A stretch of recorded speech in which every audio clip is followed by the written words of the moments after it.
Welcome to Tammy Nation. Let's go. I've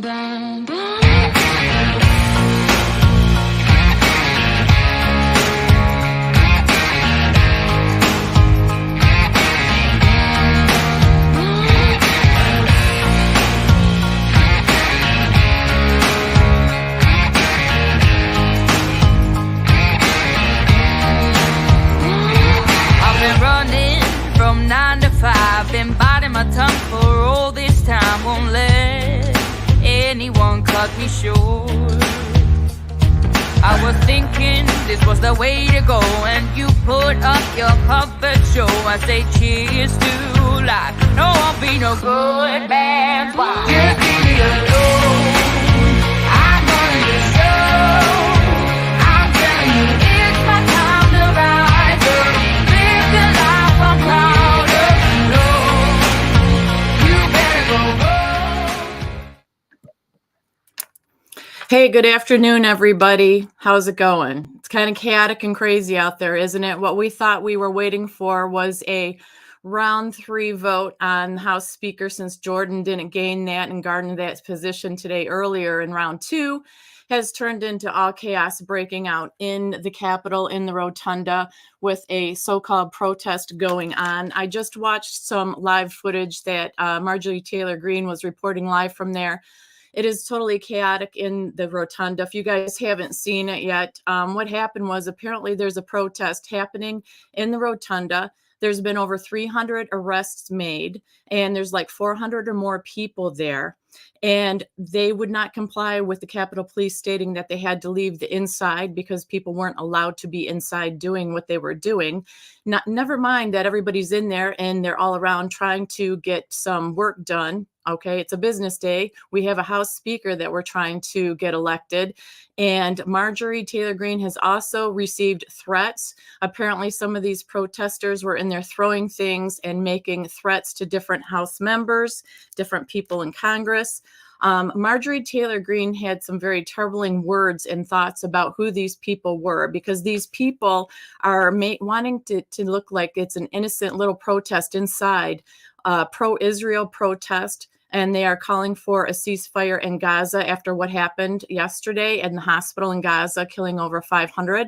However, she said this is not who they are. She said these people are actually what they call global Antifa. They're Antifa people, global. She said this is a group, and it's per the comments that she heard that were made. And she has pictures of the different protesters from their phones that they've obtained that they're going to show. And she stated something very terrifying to me, that it was an Islamic rebellion, that is an Arabic uprising that has just started, that these people are pro-Hamas.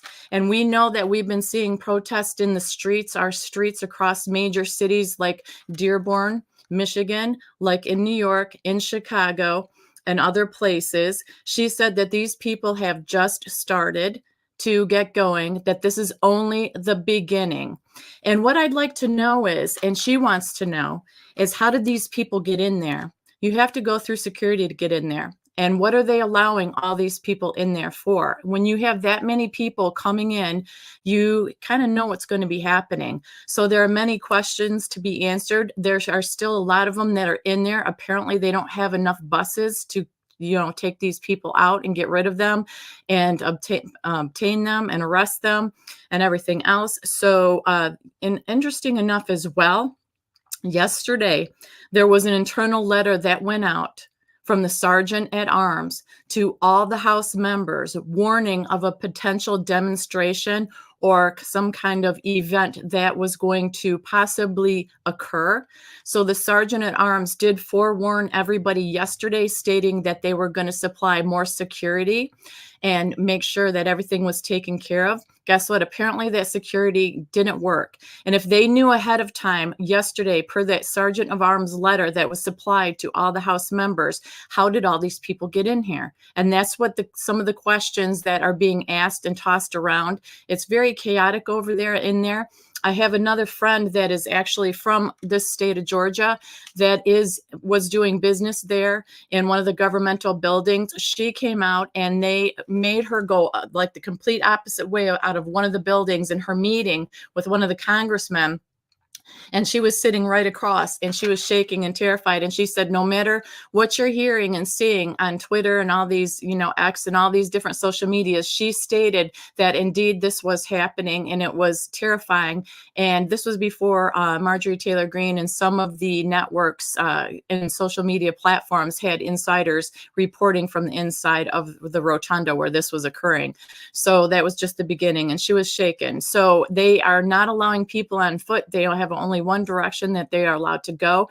And she was telling people in her Facebook feed, please don't go anywhere near there. So we don't really know 100% for sure what is happening, other than it's not good. How did it happen? And Marjorie Taylor Greene, like I said, is the only voice that I've heard come out and stating that it was chaotic in there and that she received threats. And this is just breaking. And they have pictures that they are going to share about this group that is, once again, the global Antifada group. It is not pro-Israel group wanting peace. It is pro-Hamas.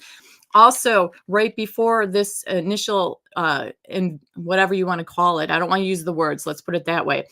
This initial entering into the rotunda, Rashid Tlaib was speaking from outside the building, and she was crying prior to all this occurring, encouraging and supporting these people who are now inside of our government building.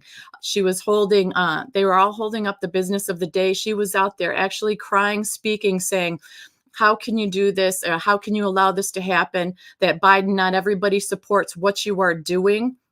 And don't forget, Ilhan Omar also supports this, because Ilhan Omar and Rashid Tlaib do not support Israel. They do not like Israel. They want us to house, if you haven't heard this, over 1 million refugees. That's what they want us to do. They want us to bring them here. The Palestinian refugees, the Hamas are going after. They want them to come here, like we can help anybody else. We can't even help ourselves.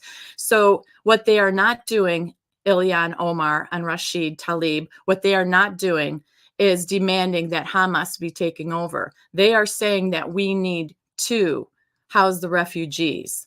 Also, this is breaking too. Exactly. Hello, Garrett and Faye and Kettlehead. And LW is in here too. I know he's at work. You should be doing this with me, LW. But anyways, hey, Lala, Zoe, Bonnie, and Garrett, everybody. If I missed you guys, I'm sorry. I'm just kind of like a little bit hyper and stressed out because, like I said, what we expected it to be like a third vote coming down, waiting to get a House Speaker and get our house in order and get ourselves taken care of and all that.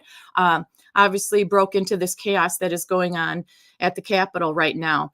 Also, Benny Johnson posted, this is what's going on. There's a couple other people posting about something else, and it almost seems like a coordinated effort, right? You can't have 400 people or more entering into a building and all being there at the same time unless it's a coordinated effort.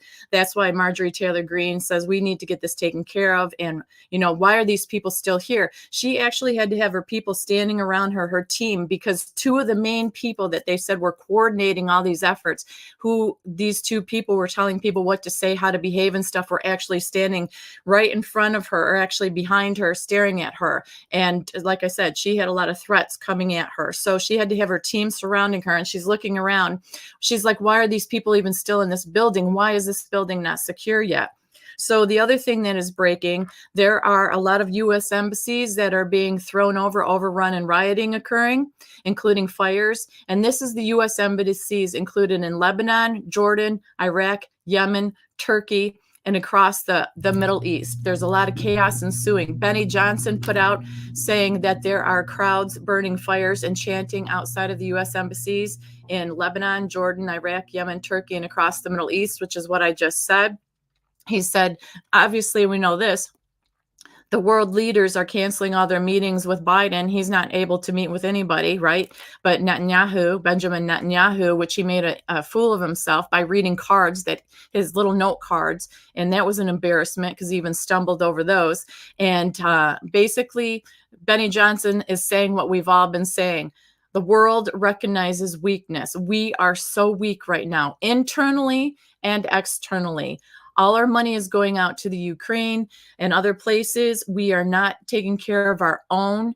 Biden had $100 million that he just said that he is giving to Ukraine and Israel for aid. He's also got a bid in for, once we get a House Speaker, what he wants to do is come back and ask for $100 billion in aid and support for these people over and over again. There's supposedly a little bit in this big omnibus bill that Biden wants to pass that is going to have border funding in there, but also don't forget there's also support for Taiwan for some reason. So once again, when you look at everything going on, it's always about everybody else and not us.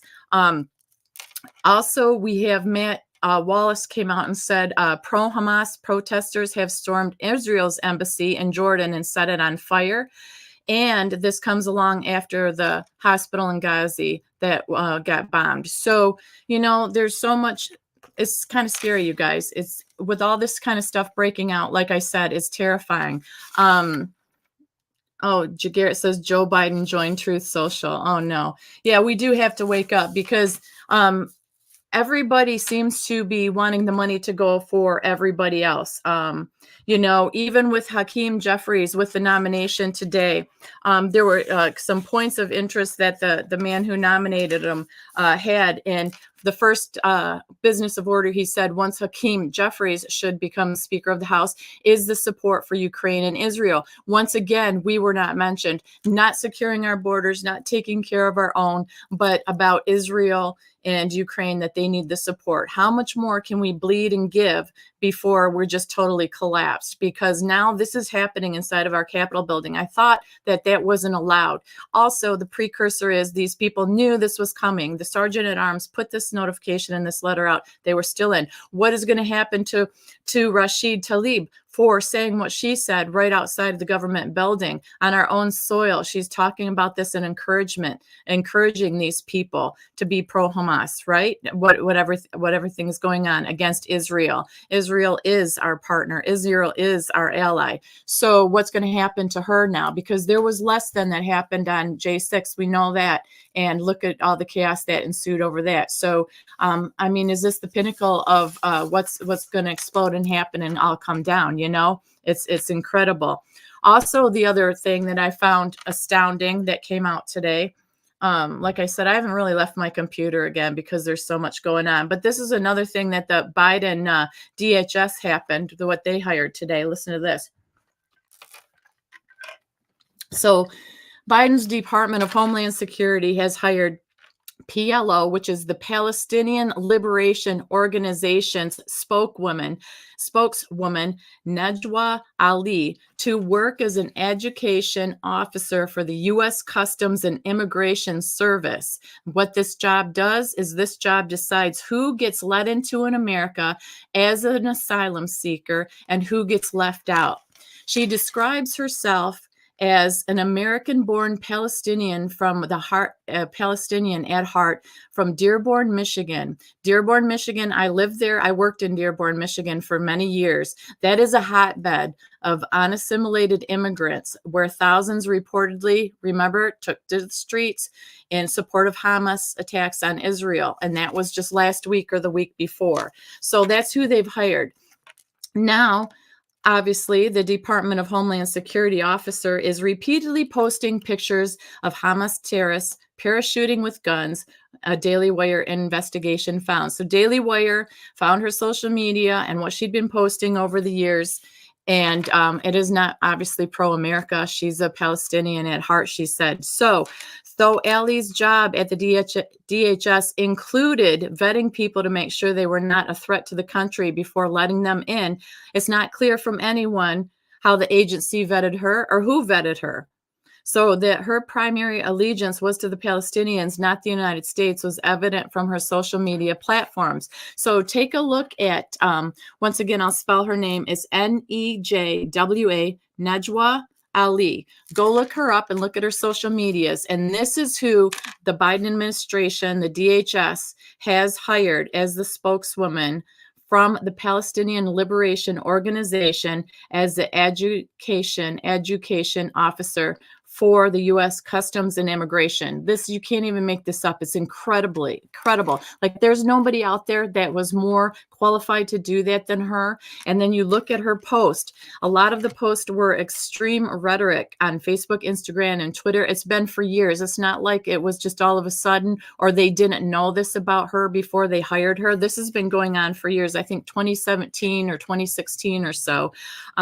So she actually said one of the things that she did was she posted as on October 7th, when that went down, as far as the Palestinians taking out some of the Jews. And I have to be careful what I say, but she posted, this is what she posted: F Israel, the government and its military. Are you ready for your downfall? That was on Instagram after the attacks for those people. So like I said, she said she's American born, Palestinian at heart, and she's from Dearborn, Michigan. And basically she's posted so many glorifying posts on the attacks against Israel. And like I said, she depicted one of the pictures that we saw about the paragliding armed terrorist landing in the Jewish state. So we saw pictures of that and go, oh my God, I can't believe that they parachuted in, but they did. So this is who they've hired. So you put all the pieces of this puzzle together, and to me, it's very disturbing. It's very troubling. It's not about panicking. It's not about putting fear into people. It's about waking up, paying attention to what's going on, and everything seems totally coordinated. It started off small, and then it blew up into this big thing. Now, of course, as far as I know, there's not going to be a vote in the House. Why? Because the House is being overtaken with these protesters. And a lot of the House members have been threatened, and they're worried and they're concerned. And the concern is, why aren't they taking these people out of here any faster? Why did they prevent them from coming in? So I think there's a lot of questions, obviously, that hopefully will get answered, because it's all breaking now. It's all new. However, like I said, it's very terrifying to me. To jump to something else too, Trump came out today regarding his New York civil fraud lawsuit case. So he came out and stated that the government lied to the people, that the attorney general lied because she wanted to get elected. That was Letitia James. Trump came out and said that Letitia James is the one that should be arrested.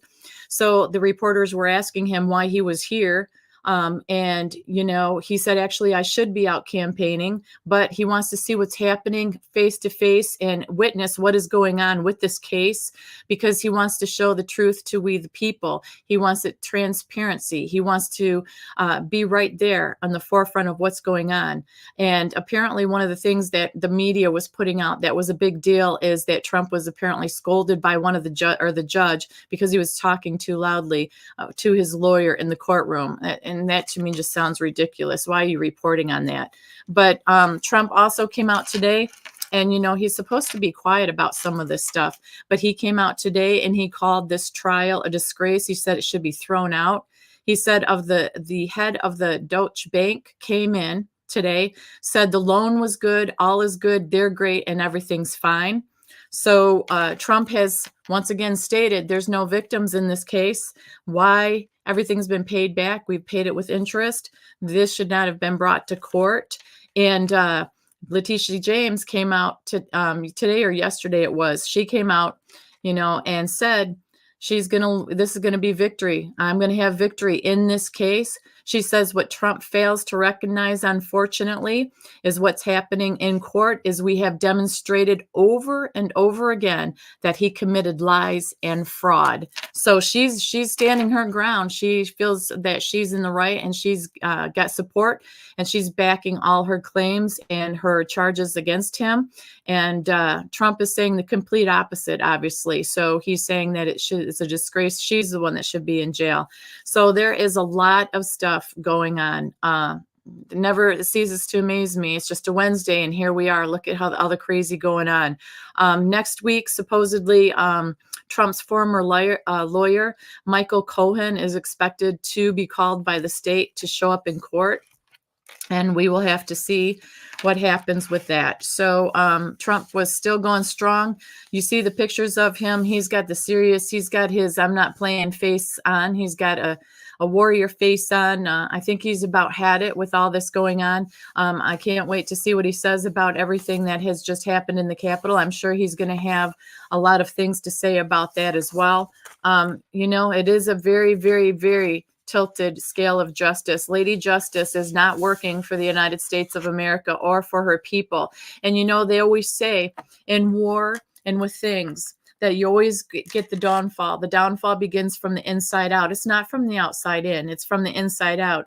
And you look at the little different game plays that this administration and these so-called leaders of our people, we the people, and the choices they've made and the decisions they've made. And I don't see any of them that have been any good for the citizens of the United States of America. And don't forget, we still have that border wide open and they're still pouring in. While we're paying attention to everything else that's going on, these people are still pouring in.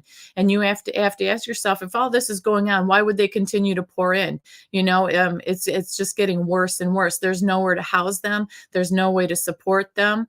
The finances are depleting quickly, yet, Biden seems to think that we've got plenty of dollars just to be sending everywhere else.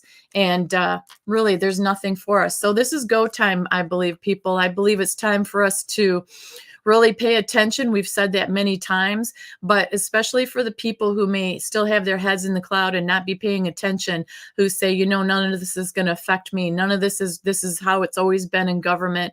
The world goes to war, then comes out of war, et cetera, et cetera. But if you start supplying some of this video footage and some of this content to people and spreading it far and wide, they're going to have to pay attention. There's no way not to pay attention. It isn't happening over there. It's happening right inside here. Over and over again, all the different choices that are made, decisions that are made by our so-called governmental people, that people, some are under the presumption that they want the best interest for us, and they absolutely do not. We know that Biden can't even pull a meeting together with world leaders at a time of chaos and to try to unify. Remember, he said, we're going to make America better. We're going to build back better. What has been built back at all? What has been built back at all for the better for the United States of America? Not one single thing. And you know what? There's going to be a big problem, because we love our military, the men and women in our military, the strongest, bestest people, the people from the past, the people that are present, and the people of the future. But the enrollment has gone way down. So what does that mean? They have to supply some way, somehow. And there's been talk about supplying some of these immigrants with pay and with promises of citizenship to join our military. And I don't think that's a good idea. I don't think that's a good idea at all. That, to me, is an insult. These ones that are illegals, especially, it's not like these are people that are going through the process the correct way, but it's an insult to the men and women from the past and of the present that are fighting to keep us strong, fighting for our liberties, that have fought for our liberties.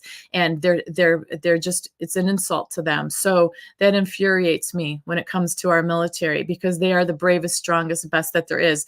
And, I've seen some footage about the different fighter jets and the different ships that have the Air Force, the warships that are going out that we were sending to Israel, and these beautiful men and women, the stuff that they go through, and how they can fly the planes and the jets and everything is just mind-boggling to me. They're very impressive. They're very strong people, and they love this country and the people. They sign their lives away, per se, when they join the military, because you never know what's going to happen. And when you have a weak leader like this, I don't know that anybody, if they should enact a draft or anything, I don't know anybody that would want to send their men and women and children, relatives, friends, whatever, family, to these wars. We don't want wars anymore. And it looks like we're on the precipice of the third one.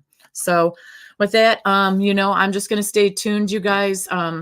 I don't know what's going to happen, nor do we. It's just a surprise, moment to moment. Things change constantly. It's incredible how much things are changing, how fast we fall. It shows you how fast, in a matter of a couple days, like I said, that we were going to third vote for a Speaker of the House, how fast that the infiltration inside the Capitol to interrupt that came. It just came out of nowhere. And that's pretty scary to me. What happened? Where were the people guarding that and protecting people from coming inside that building today? Don't know. Where are the Capitol Police? What's going on? So with that, that's how I have for the moment. That's what's been breaking, you guys. Stay strong, keep your eyes open, and we'll see what comes down the pipes in the next few hours or so. Other than that, thanks for joining me. Take care, and we will talk to you on the next one. Bye bye.